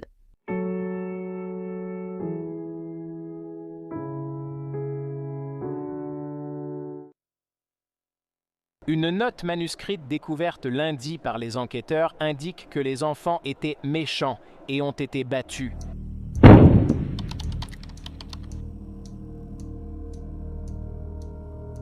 Sophia Brito est née le 14 avril 2011 à Lowell, dans le Massachusetts. À 4 ans, elle a déménagé à Fitchburg avec sa mère Shanna Pedroso, son père Marvin Brito et son frère Julian. Julian est aussi né à Lowell en 2008. Ses enfants n'allaient pas à l'école, leur famille ne prenait pas de nouvelles et la protection de l'enfance n'était pas impliquée. On savait très peu de choses sur Sophia et Julian, à part qu'ils étaient les meilleurs amis. La famille a emménagé au 39, chemin Stony Brook à Fitchburg en 2015. Le voisin a dit que la famille était rarement vue et restait à l'écart. Les enfants n'allant pas à l'école publique, beaucoup ignoraient même leur existence. C'est ici que 2 enfants innocents allaient être maltraités sans le savoir pendant des années. Julian a brièvement fréquenté l'école publique en 2012, puis aucun des 2 enfants n'y est retourné. Même en 2017, Shanna, leur mère, avait demandé l'instruction à domicile pour ses 2 enfants. C'était leur seule interaction enregistrée avec le district scolaire. Ainsi, ces enfants n'étaient pas scolarisés de 2012 à 2017. Personne ne le savait ni n'a agi. Marvin Brito et Shanna Pedroso, parents des enfants, venaient de Lowell, Massachusetts. Avant Fitchburg, ils habitaient Fulton Avenue à Lowell, comme leurs voisins à Fitchburg. Les voisins avaient aussi signalé que la famille était rarement vue le matin d'avril. En 2018, Shanna Pedroso a envoyé un message à son mari pour lui dire qu'il y avait quelque chose qui n'allait pas avec leur fille Sophia. Marvin, qui était en route pour rentrer chez lui à ce moment-là, a dit à Shanna qu'il devait appeler la police. Shanna lui a répondu qu'elle ne irait pas en prison et qu'elle s'enfuirait. Quelques minutes plus tard, à 58 heures du matin, Marvin a appelé le 911 informant l'opératrice que sa fille Sophia ne respirait plus. Il a dit à l'opératrice croire que sa femme, son fils et Sophia étaient rentrés, alors qu'il était encore en chemin. Mais Shanna n'était pas là. Elle s'était enfuie, comme elle l'avait dit. Lorsque la police est arrivée à la maison, Julian, 9 ans, était assis dehors sur les marches du perron et il était visiblement blessé. Il a dit à la police que sa petite sœur Sophia était morte à l'étage. Une fois qu'ils sont entrés dans la maison, la police a retrouvé Sophia, 6 ans, inconsciente dans une chambre à l'étage. Elle avait de nombreux hématomes et son frère Julian aussi. 2 jambes fracturées, une blessure au cou, plusieurs coupures et brûlures. Voici l'hôpital Ummas Memorial à Leominster, à environ 11 km de la maison familiale. C'est ici que Sophia et Julian ont été amenés à l'origine, et c'est aussi ici que Sophia a été déclarée morte. Julian a été transféré à l'hôpital Ummas Memorial de Worcester pour des soins intensifs. Le médecin légiste en chef a conclu que Sophia est morte d'un homicide causé par des blessures d'un objet contondant. Ironiquement, pendant ce temps, le minivan familial garé arborait à l'arrière un autocollant montrant une famille de 4 personnes souriantes. Rien de tout cela ne reflétait la réalité de cette famille. La police recherchait Shanna, introuvable dans la maison et aux alentours. La police a lancé un avis de recherche pour Shanna et sa voiture, informant le public qu'elle pouvait être armée et dangereuse. Peu après, la voiture de Shanna a été vue à Chelmsford, Massachusetts, à environ 40 minutes au nord-est de Fitchburg. Personne n'était dans la voiture. La recherche de Shanna a donc continué. La police a essayé plusieurs fois de localiser le téléphone de Shanna, qui a finalement émis un signal près d'une antenne sur High Rock Road à Fitchburg, à seulement environ 3 km de chez elle, sur Stony Brook Road. À peu près au même moment, une femme qui avait entendu l'avis de recherche concernant Shanna a vu une femme correspondant à la description de Shanna peu de temps après. En train de parler sur son téléphone portable, la résidente n'a rien trouvé d'anormal à cela, mais elle a tout de même appelé la police par précaution. Les agents ont donc été envoyés dans la zone où l'antenne relais avait localisé le téléphone de Shanna. À leur arrivée, la police a trouvé Shanna et l'a placée en état d'arrestation. Lorsqu'ils l'ont arrêtée, ils ont découvert sur elle une enveloppe contenant des milliers de dollars en espèces et un journal intime. La police a trouvé une entrée datant de la veille, en avril, dans laquelle Shanna parle d'avoir battu ses enfants. Elle a ajouté une note disant qu'ils avaient été méchants et battus. Elle a aussi dit que cette correction les avait laissés alités. Shanna a été inculpée de 2 chefs pour agression sur enfants et mise en danger. Marvin Brito, père des enfants, a aussi été arrêté et inculpé pour mise en danger imprudente et blessure sur enfant. Un mandat de perquisition a été obtenu pour la maison familiale. De petites gouttes de sang et de nombreux trous dans les murs, apparemment faits avec un marteau, ont été découverts. De plus, les enquêteurs allaient finir par découvrir encore plus d'entrées de journal de Shanna, des centaines en fait, qui détaillaient les passages à tabac de ses 2 enfants depuis 2014. Ces entrées de journal suggéraient qu'un niveau élevé de traumatisme et de maltraitance physique existait dans la maison. Quelle salope malade d'enregistrer comment elle a fait du mal à ses enfants. C'est quoi ça? Pour qu'elle puisse y revenir plus tard et sourire de toutes les horreurs qu'elle a faites? Burke. Marvin et Shanna ont comparu au tribunal de district de Fitchburg, avec de nouvelles accusations ajoutées. Shanna Pedrosa a été inculpée pour meurtre au second degré, agression aggravée, coups et blessures et mise en danger imprudente d'un enfant. En ce qui concerne Julianne, la fillette de 7 ans a plaidé non coupable de l'accusation de meurtre et a été placée en détention sans possibilité de libération sous caution, car elle représentait manifestement un risque de fuite. Marvin Brito a également été placé en détention sans possibilité de libération sous caution après avoir plaidé non coupable de l'accusation d'homicide involontaire. Autorisation de voie de fait aggravée et de coups et blessures sur un enfant, ainsi que de mise en danger imprudente d'un enfant. Lorsque Julian avait été amené à l'hôpital pour être soigné pour ses blessures, il avait immédiatement été placé en garde d'urgence par le département des enfants et des familles. Il avait de nombreuses blessures, coupures, cicatrices et brûlures. Une grande blessure sur son cou avait même été refermée à la superglue par Shanna.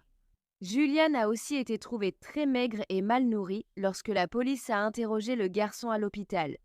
Il leur a dit que lui et sa sœur avaient été attaqués par des brutes alors qu'ils étaient seuls dehors. Je suppose que c'est l'histoire que sa mère, Shanna, lui a racontée avant de fuir la maison. Julian a aussi expliqué à la police qu'il avait tout tenté pour aider sa sœur ce jour-là, mais en était incapable en raison de fractures aux 2 jambes. Il a dit avoir entendu sa mère dans la salle de bain, sa sœur lui criant dessus, puis sa mère prendre Sophia et la jeter au sol. Il a ajouté qu'il voulait désespérément appeler les secours pour essayer de sauver la vie de sa sœur, mais qu'aucun de ses parents ne le lui avait permis. Julian a aussi déclaré à la police que sa mère s'était énervée ce matin d'avril car sa sœur Sophia refusait de boire son eau. Elle a été tuée car elle refusait de boire de l'eau. Le petit garçon a également dit qu'après la mort de sa sœur, il voulait lui aussi mourir pour pouvoir être avec elle. Il a présenté Sophia comme sa meilleure amie et dit qu'il s'amusait toujours. Julian passerait 10 jours en soins intensifs avant d'être confié à son oncle près de Boston. Le frère de Shanna Pedroso, oncle de Julian, était également travailleur social clinicien agréé. Et lui-même a dit qu'il n'avait jamais rencontré une telle brutalité de la part d'un parent au cours de sa carrière jusqu'à présent. Shanna disait avoir fait l'école à la maison à ses enfants, mais elle leur avait peu appris. Leur but principal avec l'instruction à domicile, comme vous le savez sûrement, était de leur nuire et de cacher les preuves. Shanna avait frappé Sophia et Julien avec des ceintures, un palet de hockey, une barre de fer et des bâtons. Il était également très clair que Shanna savait que ce qu'elle faisait était mal, parce qu'après avoir battu ses enfants, elle essayait de cacher leur bleu avec du maquillage. Parfois, elle frappait ses enfants si fort que les ceintures en cuir se déchiraient, et parfois c'était si violent que les enfants perdaient presque connaissance. De plus, Shanna privait aussi ses enfants de nourriture et les traitait d'idiots, leur faisant croire qu'ils méritèrent le traitement qu'ils subissaient. Comme je l'ai dit, la famille n'était pas connue du département de la protection de l'enfance. La police n'est intervenue au domicile que quelques mois avant la mort de Sophia, en février 2018. C'était seulement à cause d'un petit incendie dans leur sous-sol sur Stony Brook Road. Une bougie près du meuble télé au sous-sol a déclenché l'incendie, enflammant des vêtements. Cependant, un adulte présent a pu éteindre l'incendie avant qu'il ne cause trop de dégâts ou que les secours n'arrivent. Donc, puisqu'il n'était plus nécessaire que la police entre dans la maison parce qu'ils s'en étaient occupés eux-mêmes, personne n'a vu les enfants à ce moment-là. Même si Shanna maltraitait surtout les enfants, Marvin a reconnu les frapper parfois. Il a précisé qu'il ne le faisait que s'il jugeait cela justifié et jamais aussi intensément que Shanna, sa femme. Marvin, employé de longue date dans une entreprise de béton, n'était pas non plus à la maison le jour. Il affirmait donc ignorer l'étendue des mauvais traitements infligés aux enfants. Il a dit que lorsqu'il ne travaillait pas pendant la journée, il était obligé de vivre en bas, au sous-sol. Le reste du temps, Shanna était celle qui s'occupait principalement de leurs enfants. Des messages textes viendraient corroborer les déclarations que Marvin avait faites à la police, selon lesquelles il vivait au sous-sol. Sa femme l'obligeait à y vivre. Shanna obligeait même son mari à demander la permission de monter à l'étage pour aller aux toilettes, manger ou se doucher. Mais Marvin a également dit à la police qu'il entendait souvent sa femme crier et frapper leurs 2 enfants à l'étage, ainsi que les cris de douleur que ces attaques provoquaient. Il a également admis qu'il avait vu Shanna frapper les enfants et qu'il avait constaté des ecchymoses sur les bras de Julian dans l'une des entrées du journal intime de Shanna qui avait été retrouvée. Son mari Marvin l'aurait menacé de la frapper si elle ne cessait pas de battre les enfants, mais aucune preuve n'indique qu'il ait tenté d'arrêter les abus. Plus tard, Julian dira « Je ne sais pas pourquoi il n'a rien fait, mais elle manipulait tout le monde. Sans Shanna, nous aurions eu une bonne vie avec mon père. » En décembre 2021, Marvin Brito a plaidé coupable d'homicide involontaire. Son avocat a déclaré au juge que son client plaidait coupable pour assumer de ne pas avoir sauvé sa fille et d'avoir abandonné son fils. Un procureur spécial qui avait été assigné à l'affaire a également dit au juge, lors de l'audience de Marvin, qu'il s'agissait d'une affaire très grave avec des faits particulièrement choquants. Il a évoqué des photos très troublantes des blessures des enfants. Le procureur a dit qu'on aurait dit qu'ils étaient peints en violet des épaules aux genoux. L'avocat de Marvin a également dit au juge que son client voulait que son fils et sa fille, sagement qu'il était désolé pour ce qui leur était arrivé et qu'il regrettait de ne pas les avoir protégés. Il a ajouté que Marvin espère beaucoup et souhaite simplement, un jour, reparler à son fils selon les conditions de Julian. L'accusation réclamait 12 à 14 ans de prison pour Marvin. La défense voulait qu'il ne purge que la peine déjà accomplie. Il a été condamné à 8 ans de prison, avec un crédit pour les 1340 jours déjà passés en détention. Il sera en probation 3 ans après sa libération et interdit de contact avec des mineurs de moins de 18 ans. Il n'a également pas le droit de parler à Julien jusqu'à ce que Julien ait 18 ans, s'il le souhaite, Shanna. Pedroso serait jugée en juin 2022 et elle accepterait un accord de plaidoyer. Elle a plaidé coupable de meurtre au second degré, de coups et blessures graves sur un enfant et de mise en danger imprudente d'un enfant. La priorité du bureau du procureur était d'épargner à Julian l'angoisse d'un procès et de devoir revivre tous les terribles détails de ce que lui et sa sœur avaient dû endurer. Ils ont donc préféré cet accord de plaidoyer et Shanna a décidé qu'elle devait plaider coupable parce qu'ils avaient tellement de preuves accablantes contre elle. Son avocate a en fait déclaré cela à cause de tous les journaux qui avaient été trouvés, écrits de la main de Shanna. Si l'affaire était allée en procès, sa cliente n'aurait eu aucune chance et aurait été fichue. L'avocate de Shanna a souligné son intelligence, précisant qu'elle détenait un diplôme en psychologie et avait travaillé 1 an et demi comme gestionnaire de cas à la Société du Massachusetts pour la prévention de la cruauté envers les enfants. Elle aidait les mères et pères pour la première fois, puis elle a ensuite travaillé pour aider les familles avec des bons de garde d'enfants. Ironique, n'est-ce pas? Shanna n'avait jamais été diagnostiquée d'une maladie mentale. Julien lirait sa déclaration d'impact devant le tribunal lors de la condamnation de Shanna. Et il a dit qu'il l'avait fait parce qu'il voulait montrer à sa mère qu'il appelait uniquement par son prénom, qu'il n'avait plus peur d'elle. Il a dit qu'il lui avait fait confiance et qu'elle l'avait trahi. Elle avait fait croire à lui et à sa sœur qu'elle les battait pour leur propre bien. Il a dit que Shanna méritait pire que la peine de mort et que la prison à vie serait trop facile pour elle, parce qu'elle aurait à manger et à boire, contrairement à lui et à sa sœur. Julian a aussi dit qu'il a du mal à comprendre pourquoi sa sœur a été tuée et pas lui, parce qu'il a toujours pensé que sa mère le détestait plus. Shanna observait son fils lire sa déclaration.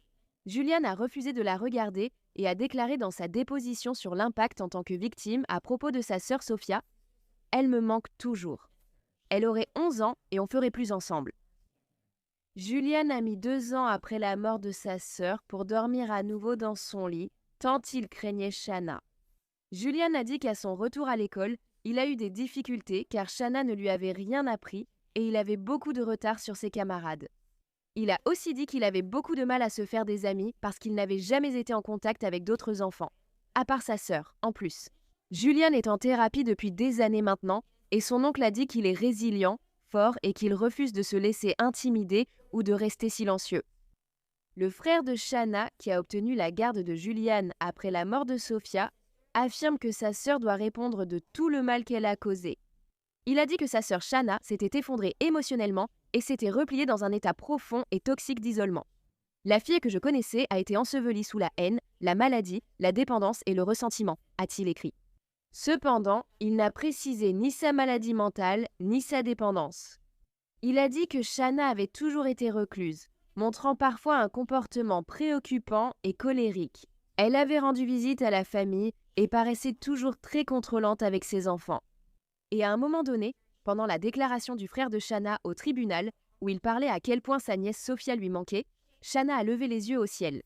Shanna Padrosa, après avoir plaidé coupable de meurtre, a été condamnée à la perpétuité. Elle a reçu 5 ans de plus pour voies de fait, coups et blessures, et mise en danger. Elle pourra demander une libération conditionnelle après 25 ans.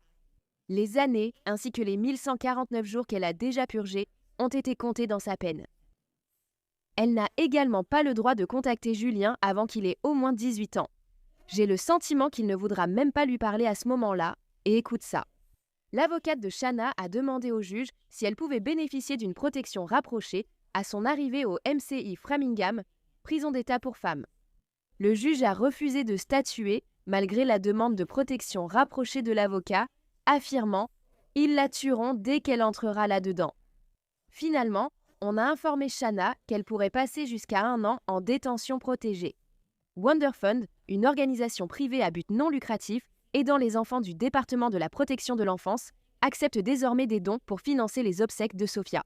Bob Pooler, de Fitchburg, a organisé la collecte de fonds pour les funérailles de Sophia et une collecte de jouets et vêtements pour Julian Brito. Une veillée aux chandelles s'est tenue au parc Riverfront à Fitchburg le 13 avril 2018 en hommage à Sophia Brito et à son frère courageux. Nombreux sont venus à la veillée pour la fillette et le garçon que presque personne ne connaissait. Personne à la veillée ne connaissait la famille, mais tous étaient très attristés par ce qui est arrivé à Sophia et Julian. Des bougies disposées en forme de cœur étaient placées devant une table avec des photos des 2 enfants et une pancarte portant les mots « Défendez les enfants ». Les habitants ont signé des affiches avec des prières pour Sophia et des encouragements pour Julian.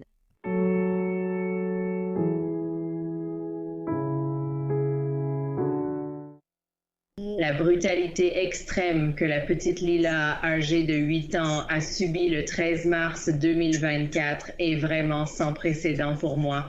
En 5 ans à traiter la maltraitance infantile.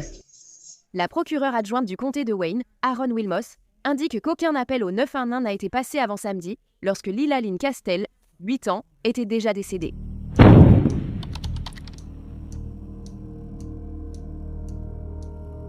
Lila Lynn Castell est née dans le Michigan le 7 juin 2015 de sa mère, Chelsea Duperron, et de son père, Josh Castell.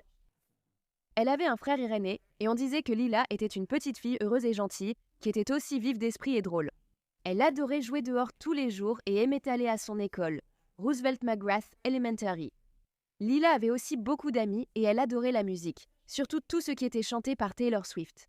Elle aimait qu'on lui coiffe les cheveux et qu'on y mette de jolis nœuds. Tôt le matin, vers 5 h, le 16 mars 2024 à 5 h du matin, Chelsea Duperron, âgée de 30 ans, a appelé le 911 pour dire que sa fille Lila ne respirait plus. Des policiers se sont rendus rue Phyllis à Wayne, Michigan, où ils ont trouvé Lila inconsciente et sans respiration sur le sol de sa chambre. Les autorités ont aussitôt constaté qu'elle avait été violemment agressée en raison d'un important gonflement et d'ecchymose sur la tête, le cou et le visage. Les secours ont emmené Lila à l'hôpital, bien qu'il soit clair qu'elle était déjà décédée depuis un moment. L'autopsie a révélé que la fillette est morte d'un traumatisme crânien causé par un objet contondant. L'énorme enflure qu'elle avait à la tête et au visage avait rendu Lila méconnaissable. Ce grave traumatisme crânien avait causé un gonflement cérébral, provoquant des lésions et entraînant sa mort. Maintenant, la mère de Lila, Chelsea, a d'abord déclaré à la police que sa fille jouait près des escaliers quand elle est tombée, affirmant qu'il s'agissait d'un terrible accident. Mais il était évident, d'après ce qu'avait constaté le médecin légiste, qu'une chute dans les escaliers n'aurait pas pu causer les blessures que Lila avait subies. De plus, Une vraie chute dans les escaliers aurait causé des blessures sur d'autres parties du corps, ce qui serait cohérent. Mais peu de temps après que la police a commencé à l'interroger, l'histoire de Chelsea a commencé à changer. L'officier a remarqué que Chelsea tentait de repositionner son corps depuis leur entrée dans la salle d'interrogatoire.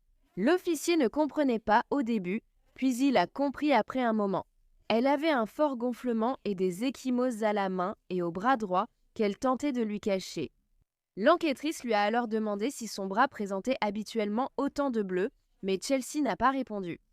Ensuite, il lui a demandé comment elle s'était blessée au bras, ce à quoi Chelsea a répondu « Je te jure sur Dieu, ce n'est pas moi. Ça paraît fou, mais il y a de mauvais esprits. » Elle a ajouté qu'une femme était soudainement apparue chez elle. Chelsea a affirmé qu'elle avait vu cette femme mystérieuse dans son sous-sol et que c'était elle qui avait en réalité attaqué Lila. Mais son histoire a encore changé quand la police l'a jugée invraisemblable. Donc, la prochaine version de Chelsea était que l'esprit ou le fantôme qu'elle avait vu l'avait en fait poussée à poursuivre sa fille dans toute la maison, à descendre les escaliers, puis à la frapper. Chelsea a déclaré qu'en frappant sa fille Lila, elle était possédée par des démons et que Lila agissait follement. Cependant, la mère a affirmé qu'elle ne se souvenait pas avoir frappé sa fille. La seule raison pour laquelle elle savait qu'elle l'avait fait, c'est parce que Lila le lui avait dit. Les autorités ont ensuite découvert que Lila avait été violemment agressée 3 jours avant l'appel au Ununu le 13 mars.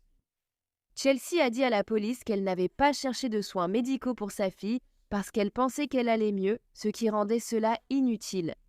Mais au moment où le 111 a été appelé, soit 3 jours entiers après l'agression, Lila était déjà morte. Quand les secours ont trouvé Lila, ils ont aussi vu qu'elle portait une couche. À son âge, elle était clairement propre, alors la police a demandé à Chelsea pourquoi elle portait une couche. Chelsea leur a expliqué qu'après que Lila ait été blessée, il était trop difficile pour elle d'aller aux toilettes toute seule, donc c'était plus simple ainsi. Chelsea. Dupron a alors été arrêtée et inculpée de meurtre avec circonstances aggravantes ainsi que de maltraitance d'enfants au premier degré. Ella Nissola a été détenue, sans possibilité de libération, sous caution le jour même où Lila Tessie a été retrouvée morte. Le petit ami de Chelsea, qui vivait avec elle, a également été emmené au poste de police pour être interrogé.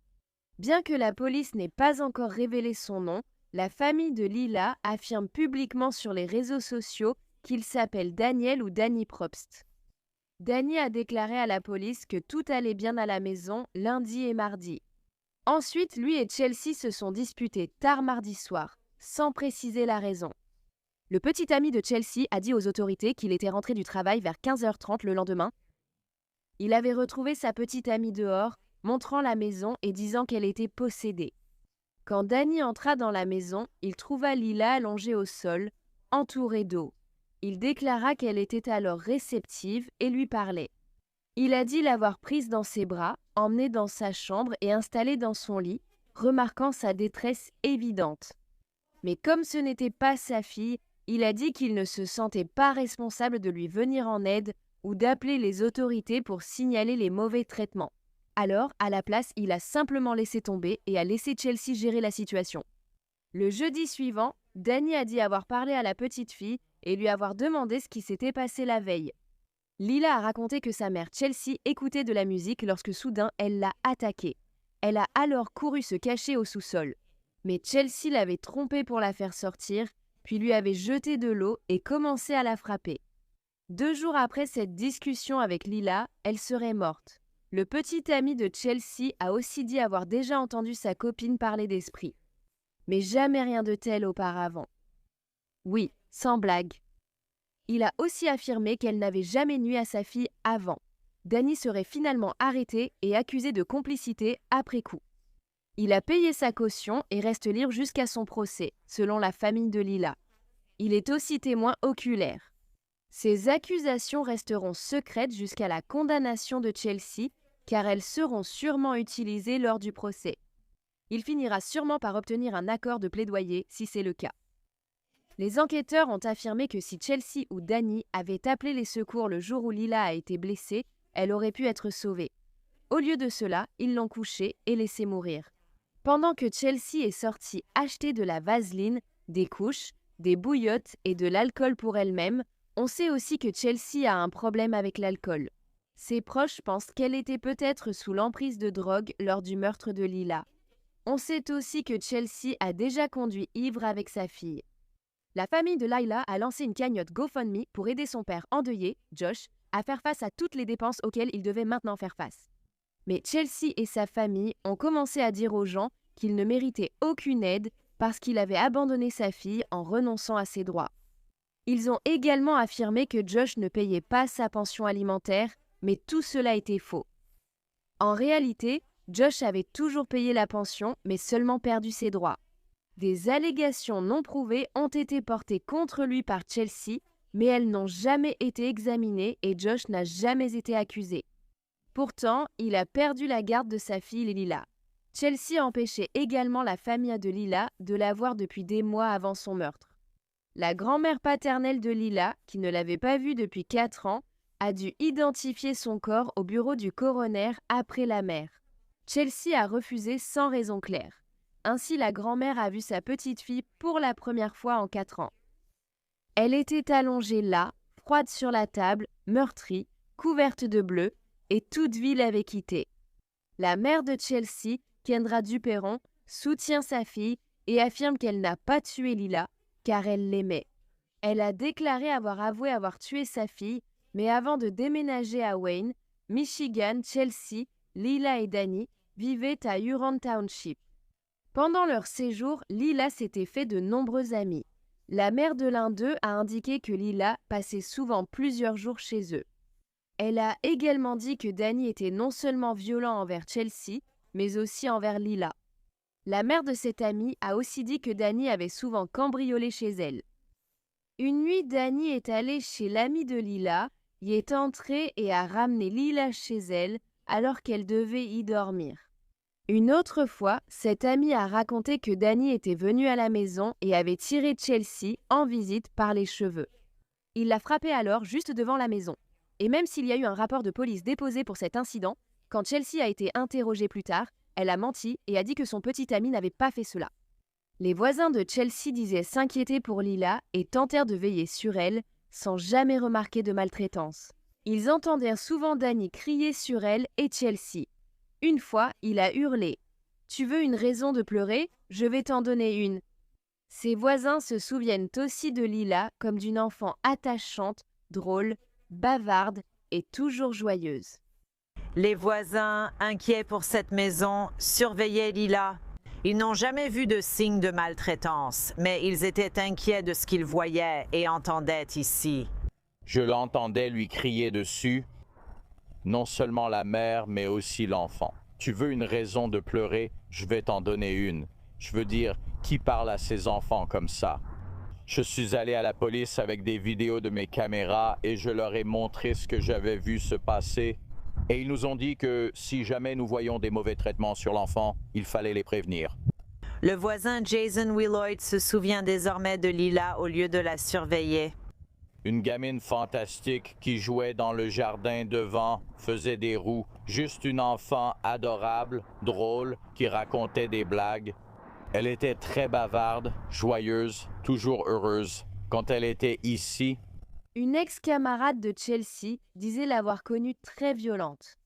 Elle a dit que Chelsea était horrible et s'était fait de nombreux ennemis au lycée. Plusieurs filles voulaient aussi se battre contre elle pour diverses raisons.